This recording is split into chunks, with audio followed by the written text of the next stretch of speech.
Un verset réfutait l'idéologie extrémiste.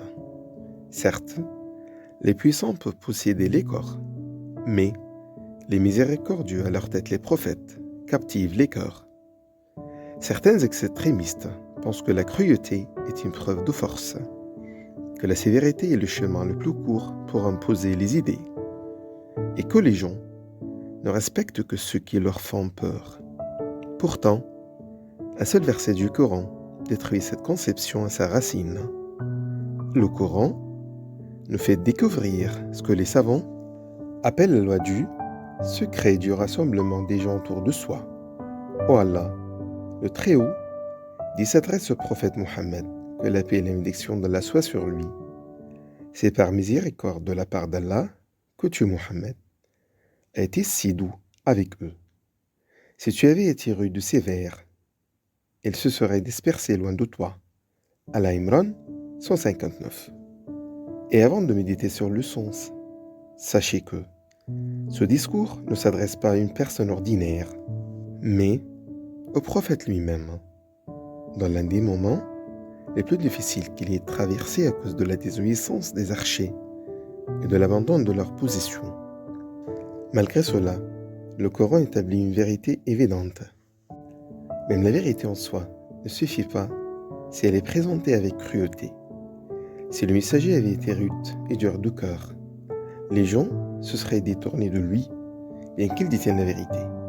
Ce verset ne parle pas seulement de la méthode de la prédication, mais elle révèle une loi humaine profonde.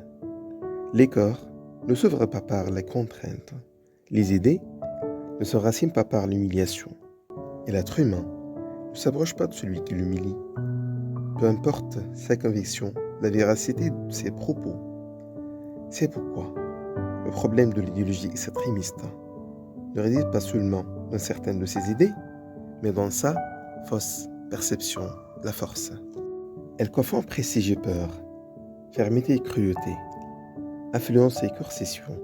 Le Coran, quant à lui, présente un modèle différent. La vraie force ne consiste pas à priser les gens, mais à les gagner. Et non à leur faire peur, mais à être capable de toucher leur cœur. C'est pourquoi, dans la perspective coranique, la miséricorde est une source de force, et non un signe de faiblesse.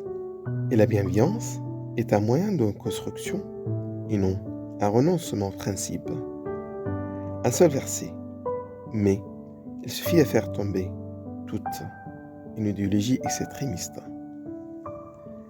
Que la cruauté peut générer de l'impact, mais la miséricorde reste le meilleur chemin vers le changement. Car le Coran subit le contraire. La cruauté fait fuir, tandis que la miséricorde rassemble et transforme.